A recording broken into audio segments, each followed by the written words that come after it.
Assalamualaikum warahmatullahi wabarakatuh. Waalaikumsalam warahmatullahi wabarakatuh. Bertemu lagi di Emak Super Parenting bersama saya Hanio Muraka dan Devi Aburaka. Alhamdulillah. Alhamdulillahirabbil alamin. Wassalatu wassalamu ala israfil anbiya'i wal mursalin wala alihi washabihi ajmain, amma ba'du. Kali ini kita lanjut di part sesi kedua terkait dengan manfaat tahfiz ya untuk mendidik anak-anak yang soleh dan solehah ya. Kan kemarin kita sudah membahas keutamaan tahfiz dari sisi pahala yang luar biasa.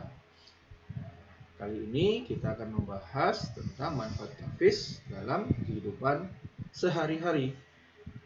Dan ini adalah hasil dari banyak penelitian dan juga manfaat praktis yang sudah kami rasakan sendiri.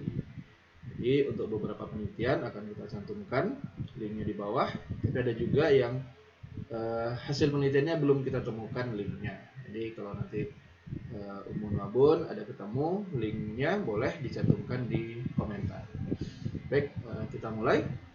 Manfaat dalam kehidupan yang pertama itu adalah meningkatkan kecerdasan dan daya ingat anak. Nah, ini luar biasa. Jadi ada sebuah penelitian dari Dr. Ahmad Al-Qodi yang mengatakan bahwa ketika membaca Al-Quran ba'da maghrib dan subuh itu dapat meningkatkan kecerdasan otak hingga 80%, dan seorang itu akan kuat ingatan atau hafalannya. Nah, memang penelitian Dr. Ahmad Al-Qodi ini belum saya ketemu langsung jurnal penelitiannya, tapi saya menemukan nama Dr. Ahmad Al-Qodi ini di beberapa jurnal penelitian yang lain yang bunyinya kira-kira bahwa penelitian ini sejalan dengan hasil penelitian Dr. Ahmad Al-Qodi. Jadi insya Allah penelitian ini sahih, benar adanya gitu ya, bukan hoax. Tapi memang belum ketemu saja jurnal lengkapnya yang dari Dr. Ahmad Al-Qodi. Nah, jadi dalam kehidupan sehari kami pun kami sudah merasakan gitu, ketika anak-anak terbiasa mendengar bacaan Al-Quran, apalagi ketika mereka sudah mulai menghafal, kemampuan mereka untuk mempelajari, untuk mengingat pelajaran itu juga meningkat secara drastis. Jadi karena otak anak itu memang sudah terbiasa untuk menyimpan informasi yang dipicu oleh kebiasaan anak-anak ini dalam menghafal Al-Quran. Manfaat yang lain dalam kehidupan kita untuk menghafal Al-Quran ini atau mengajarkan tahfiz pada anak itu bisa meningkatkan konsentrasi dan fokus anak. Jadi ketika anak mulai belajar menghafal Al-Quran itu signifikan ya, konsentrasi sama fokusnya mulai menaik. Ini ada beberapa jurnal penelitiannya juga kan. Ketika ada stimulus auditori yang masuk melalui telinga anak dari bacaan Al-Quran itu bisa diaplikasikan dalam bentuk murotal pada anak, bisa kita sampaikan melalui tilawah atau melalui tadarus gitu ya.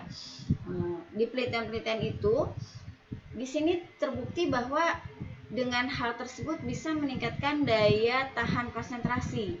Jadi aktivitas berpikir dan belajar anak jadi maksimal.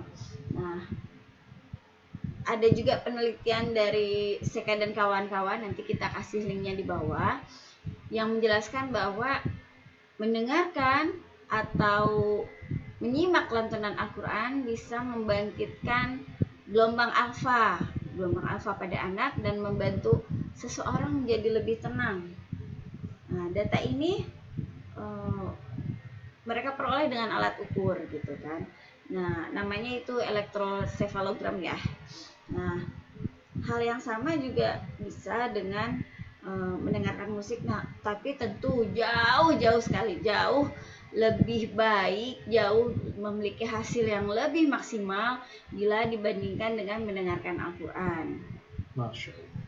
Dan secara pengalaman juga kita bisa lihat ya, ketika anak-anak ini menghafal Al-Quran dan mereka itu kan ada proses tasmi gitu ya, didengarkan hafalan mereka. Nah, ketika anak itu punya hafalan 1 juz, itu mereka minimal duduk selama 1 jam membacakan hafalannya.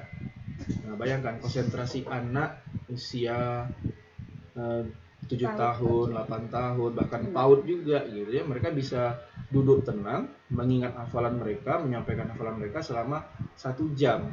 Itu kalau 1 juz. Kalau yang hafalannya 10 juz, itu bisa seharian duduk atau sambil berdiri menyampaikan hafalan mereka untuk disimak oleh para pemuji. Itu kan luar biasa secara konsentrasi dan fokus. Kalau tidak punya konsentrasi dan fokus yang baik, anak tidak akan mampu melakukan itu.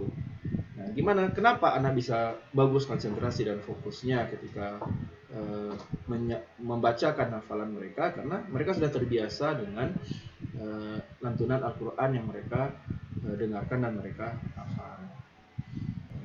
Oke, selanjutnya adalah membuat telinga itu lebih sensitif kepada kalimat-kalimat yang ahsan.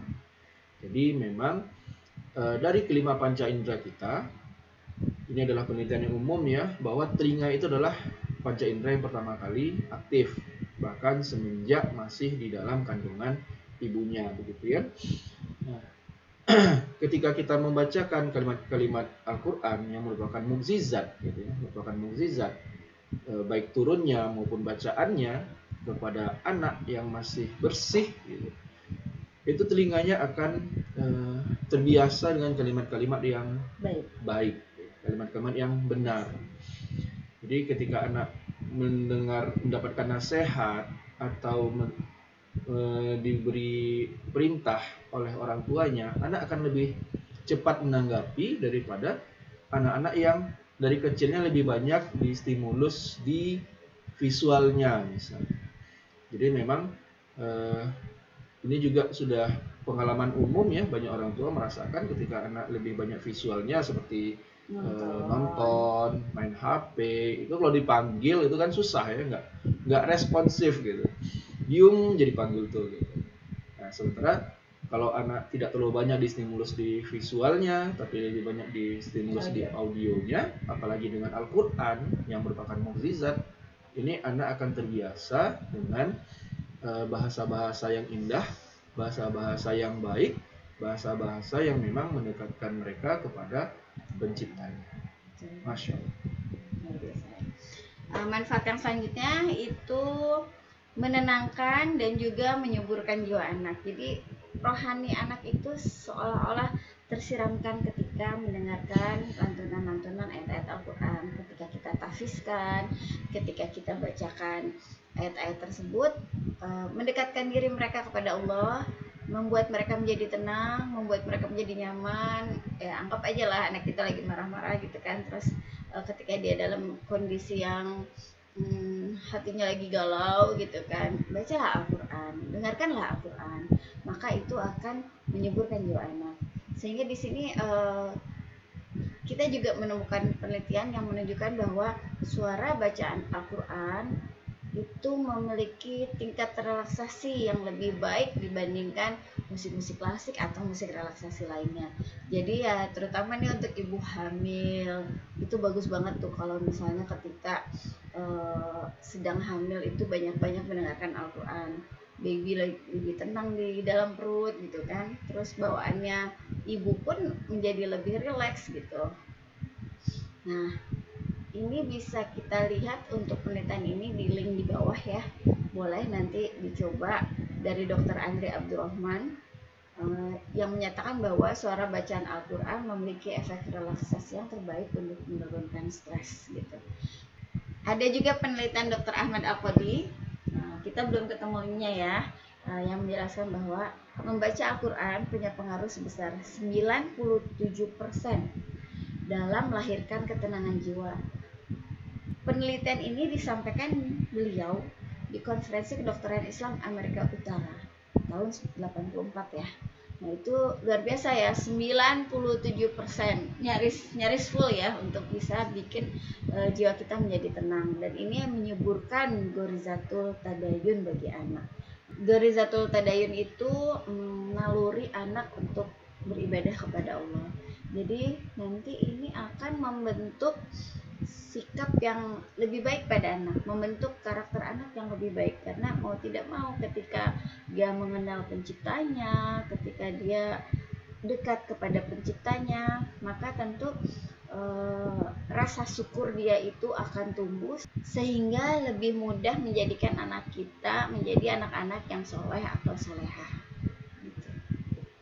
Baik, kelima, ini terakhir untuk video ini. Masalah lebih banyak lagi sebenarnya manfaat-manfaatnya, yang kita batasi saja ya, jangan terlalu panjang. Dan yang kelima adalah meningkatkan kesehatan anak. Nah, jadi kita semua juga sudah tahu bahwa Al-Quran itu ialah asyifa, yang berarti obat penyembuh. Nah, ada beberapa ayat dalam Al-Quran yang menegaskan hal ini. Yang pertama dari surat Yunus ayat 57. Wahai manusia, sungguh telah datang kepadamu pelajaran atau Al-Quran dari Tuhanmu, penyembuh bagi penyakit yang ada dalam dada, dan petunjuk serta rahmat bagi orang yang beriman. Nah, pada surat yang lain, Al-Fussilat ayat 44, Al-Quran ialah petunjuk dan penyembuh bagi orang-orang yang beriman. Selain menjadi obat penyembuh bagi penyakit hati dan jiwa, Al-Quran juga menjadi obat penyembuh penyakit fisik. Asy-Syinkiti dalam kitabnya Tafsir Adwa Al-Bayan mengatakan Al-Quran ialah obat penyembuh yang mencakup obat bagi penyakit hati dan jiwa seperti keraguan, kemunafikan, dan perkara lainnya. Bisa juga menjadi obat bagi jasmani jika dilakukan ruqyah kepada orang yang sakit. Ini sebagaimana yang dilakukan oleh sahabat yang membacakan surat Al-Fatihah kepada seorang pemimpin kampung yang tersengat kalajengking. Luar biasa ya. Insya Allah luar biasa. Jadi untuk orang-orang yang memiliki sakit, mau sakit fisik maupun sakit kena gangguan hal-hal yang goib, maka Al-Quran lah penyembuhnya untuk semua. Ini sudah kita rasakan juga dalam kehidupan kita, bagaimana ketika di rumah kita semakin banyak melakukan proses pengulangan bacaan Al-Quran untuk meningkatkan hafalan anak-anak. Semenjak itu anak-anak jarang sakit ya. Jarang sakit, jarang sekali sakit. Bahkan ketika kondisi asap kemarin gitu ya, anak-anak dapat bertahan dengan baik. Ketika kondisi COVID, alhamdulillah jarang sekali anak-anak drop kondisi fisiknya. Beda dengan sebelum kita membiasakan gitu ya bacaan Al-Quran, biasakan anak menghafal di rumah, itu bisa sebulan sekali anak-anak tuh demam, 2 bulan sekali demam. Nah, ini yang makin kesini, yang kecil jarang sekali sakit. Alhamdulillah, ini insya Allah adalah semua berkat dari kebiasaan kita dalam membaca dan menghafal Al-Quran. Nah, kurang apa lagi coba? Kalau anak-anak terbiasa membaca, menghafal Al-Quran, itu bisa bikin anak cerdas, bisa bikin anak konsentrasinya bagus dan kuat, bisa bikin anak lebih sensitif terhadap perintah-perintah Allah, bisa bikin anak sehat jiwanya, stabil, gampang soleh gitu. Sehat gitu. Belum lagi ganjaran pahala yang luar biasa sebagaimana kita bahas pada sesi pertama kemarin. Jadi rasanya sayang sekali kalau kita tidak membiasakan program membaca dan menghafal Al-Quran, program tahfiz di keluarga kita, di anak-anak kita, dan juga ya kita sendiri sebagai orang tua yang mendidik anak-anak kita. Insyaallah. Alhamdulillah, kajian kali ini kita cukupkan sekian dulu. Untuk yang punya request atau keinginan ingin dibongkar sedikit-sedikit tentang pengalaman kami dalam kehidupan, boleh. Jangan lupa untuk komen, like, dan subscribe. Demikian kita tutup forum kita kali ini. Subhanakallahumma wa bihamdika asyhadu an la ilaha illa anta astaghfiruka wa atubu ilaik. Assalamualaikum warahmatullahi wabarakatuh.